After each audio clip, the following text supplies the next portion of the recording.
And it's a day that the Prophet ﷺ described as خَيْرُ يَوْمٍ طَلَعَتْ فِيهِ الشَّمْسُ يَوْمَ عَرَفَةٍ. The best day that the sun has risen upon is the day of Arafah. The day that you come to know your Lord. Every single year.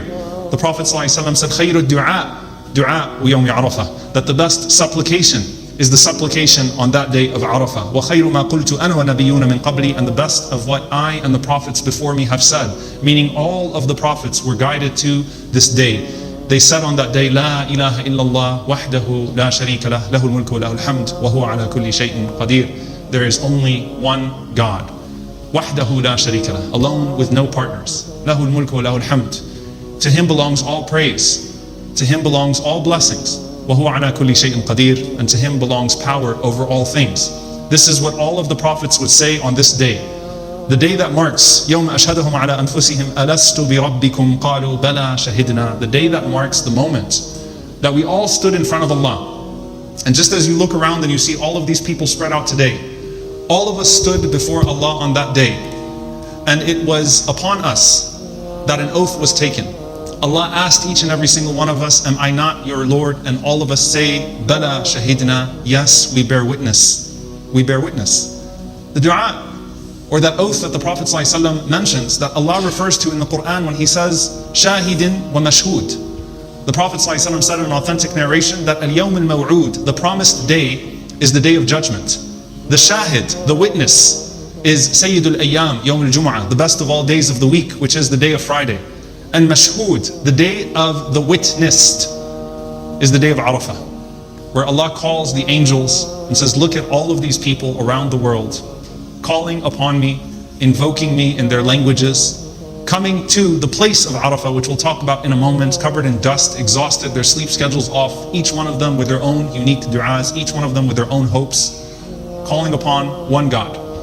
The day that the angels witness that Allah has forgiven all of us. May Allah subhanahu wa ta'ala make us amongst those that are forgiven. Allahumma ameen. The day that represents one of the 5 pillars of Islam. This is very interesting, that of the 5 pillars of Islam, the first pillar, which we will witness today inshaAllah ta'ala, is when someone testifies to the oneness of God for the very first time. Ashhadu an la ilaha illallah wa ashhadu anna Muhammadan Rasulullah. One pillar of Islam fulfilled by one statement, one testimony, in which you turn the page with your Lord. Everything that has been done before is forgotten.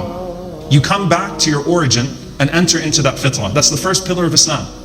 And the last pillar of Islam is Hajj, where you go back to your Lord in an enactment of death, wearing the clothes of death, once again testifying, La ilaha illallah, labbaik Allahumma labbaik, here I am, O Allah, responding to your call, affirming your oneness, uncorrupted and undistracted by everything that the world has thrown at me, recognizing my purpose in life is to worship you. But Hajj Arafah, and Hajj is Arafah. That moment where once again you stand in front of Allah subhanahu wa ta'ala saying throughout the day, La ilaha illallah, you are only one. And I'm coming to you fully acknowledging that on my terms, responding to you, O Allah.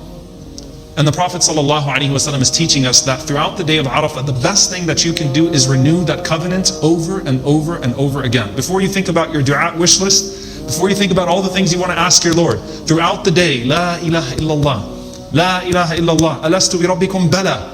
You are my Lord, wahdahu la sharika lah. Continuously renewing your covenant with Allah subhanahu wa ta'ala throughout the day. And the word Arafah means to come to know. To come to know who? To come to know your Lord. وَمَنْ عَرَفَ رَبَّهُ عَرَفَ نَفْسَهُ. And if you know your Lord, then you know yourself.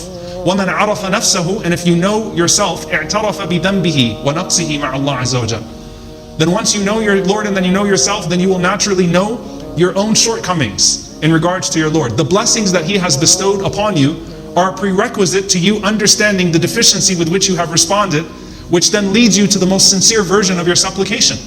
Realize that the dua that we say throughout that day does not just have an acknowledgement of Allah's oneness, but a praise for all of the blessings that He showers upon us throughout the year.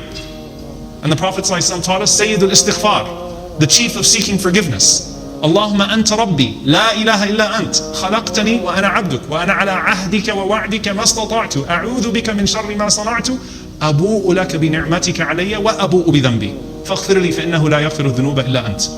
O Allah, you are my Lord, you created me, and I am your slave. And I am upon the promise, the oath, the covenant that I have taken with you. I will perform to the best of my ability.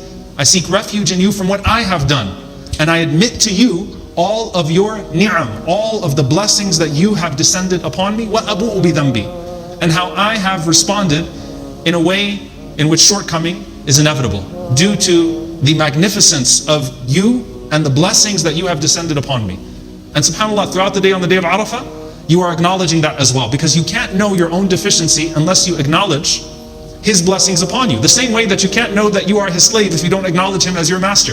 The same way that you can't negate all of the other gods unless you acknowledge and affirm the oneness of God. The God of Abraham, the God of Moses, the God of Jesus, the God of Muhammad sallallahu alaihi wasallam. May His peace and blessings be upon all of His prophets. You cannot do one without the other. And look at the similarity of those du'as as they come together. Now, here's the thing. A lot of times, when you think of Arafah, you think of a place. You think of the place of Arafah. Arafah is so much more spectacular when you're actually there, in the makan, in the place, and you see the pilgrims covered in dust. You can envision what the hadith is telling you about the humility of the people that are coming before their Lord, leaving everything behind, acknowledging His oneness, sleep deprived, but hopeful in His mercy. You can see it when you're there in Arafah. But as Ibn Rajab rahimahullah ta'ala, he said Arafah is makan and zaman. It's a place and a time. وَمَنْ وَقَفَ فِي عَرَفَةٍ جَمَعَ فَضْلِ الْمَكَانِ وَالزَّمَانِ. And if a person is blessed to stand in the place of Arafah, may Allah subhanahu wa ta'ala allow us all another opportunity to stand in Arafah, then he combines or she combines the blessing of the time and the place. But you have to remember that the ibadah of Arafah, the worship of Arafah for the Prophet ﷺ, for 7 years before Hajj was fasting. It was fasting the day of Arafah in Medina, longing for the opportunity to stand in Arafah just like we long for it. It was a remarkable day, a special day to the Prophet ﷺ and the Muslims every single year without Hajj. And we have to renew that in our hearts, that this is the best day of the year. You know, you think about what you would do. Sometimes it just takes our own drive to then dictate the way that we achieve our goals. You think about what you would do if you had the most important day of your life, right? Which we'll just say, for the sake of it, your wedding. The day that you have a child or your spouse gives birth to a child, the day of your child's graduation. That day is a momentous day on that year's calendar. You're looking forward to it. You are longing for it. And as Ibn Rajab rahimahullah ta'ala points out, how amazing is it that like Allah subhanahu wa ta'ala in Ramadan, we don't know which of the last 10 nights is the last 10 nights. So the best night of the year is concealed, so we strive for all 10 nights, right? But we know exactly when Arafah is. We know exactly when Arafah is. We know the day. We know the time. We can plan for it. We have no doubt that this is the best day of the year. We have no doubt that everything the Prophet ﷺ said is happening in those moments where Allah is boasting to the angels and forgiving His creation. As Ibn Rajab rahimahullah ta'ala said, Al-'itq min al-nar. Al-'itq min al-nar. The prize of being forgiven on that day. عَامَ لِجَمِيعِ الْمُسْلِمِينَ. That is for everyone that is observing the zaman of that day, the time of that day. That is not just for the people standing in the makan, in the place of Arafah. The forgiveness from Allah that comes on that day covers everyone that is renewing that covenant with Allah subhanahu wa ta'ala on that day. So what do we do on that day? Well, first and foremost, the intention. Comes back to the intention. From now, Ya Allah, I'm going to worship you on that day. Ya Allah, I'm going to fast that day. And you know what? If you can't fast for any reason, the Prophet ﷺ assured you that the reward is there anyway because you had the intention. And if you were prohibited by means or by circumstances that are out of your hands, then Allah has written down for you the full reward. So I'm going to fast that day. I'm going to observe that day. I'm going to look forward to that day. Everything before that day, as I plan for that day, is ibadah, is an act of worship. You know, when Mu'adh bin Jabal, rahimahullah ta'ala, radiyallahu ta'ala anhu says, إِنِّي لَأَحْتَسِبُ نَوْمَتِي كَمَا أَحْتَسِبُ قَوْمَتِي, that I seek the reward for my sleep the same way I seek the reward for being awake. Why? Because I sleep so that I can be more energetic in the worship of Allah and in the performance of charity and all good deeds, in the service of Allah and His creation. The sleep is with the intention of energizing myself. So you know what? Your sleeping early on Sunday nights is a form of ibadah. It's an act of worship. Go to sleep early on Sunday night. Get yourself ready on Sunday nights. The suhoor that you wake up for, the Prophet ﷺ said the angels send their prayers upon the people as they're doing the suhoor. Start off your day with the suhoor on that day. And subhanAllah, if you think about Hajj, because there is a parallel, Yawm al-Tarwiyah, the day before Arafah, the Prophet ﷺ would take the Sahaba to Mina, and what would they do? Nothing. Rest. Rest. I'm going to rest. I'm going to nourish myself. That in and of itself is part of the worship of the day of Arafah. I'm going to think about my du'as on that day. I'm going to prepare with Allah subhanahu wa ta'ala. You know, you're renewing your covenant with Allah, so here's a challenge for you. One major change that you're going to make in life on the best day of the year, it's worth it. What are you signing the contract with this Monday? What's the change you're making this Monday? And if you can't think of a change, we have a bigger problem. What's the change you're making on Monday? What are you signing that contract with Allah subhanahu wa ta'ala, that covenant that you are renewing on Monday? It's a day of covenant, not just a day of supplication. A day that brings us back to, Ya Allah, I am going to live my life the way that you have commanded me to live my life in hopes for what you have promised me in the next. What's the covenant? What's the contract that you're signing on Monday as you come to Allah subhanahu wa ta'ala? Starting off the day with Fajr in Jama'ah, in congregation. This masjid better be as full on Monday at Fajr as it is right now for Jum'ah. And to make it easy for you, we'll have a halaqah after Fajr talking about the virtues of La ilaha illallah wahdahu la sharika lah, lahul mulku wa lahul hamdu wa huwa ala kulli shay'in qadir. So that when you repeat it throughout the day, you'll remember it. And you stay till sunrise, you have Hajj written down for you on the day of Arafah. So make sure you're here on Monday morning, inshaAllah ta'ala. If you're in the community, live stream is not allowed for you.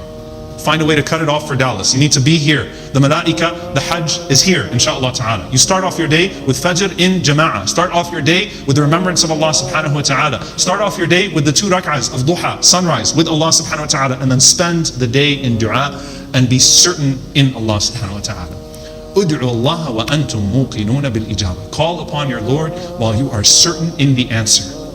Don't say, Allahumma khfirli in shi't, as the Prophet ﷺ say, oh Allah, forgive me if you want to, or if you will. No. Call upon Allah with complete certainty in His answer on that day. The Prophet ﷺ spent that whole day in dua. If you can't think of what you're going to say for the hours of that day, start getting your list together. But let the top of that list be what? The dhikr that the Prophet ﷺ taught us, and then forgiveness from Allah subhanahu wa ta'ala. The greatest thing that you can ask from Him on that day.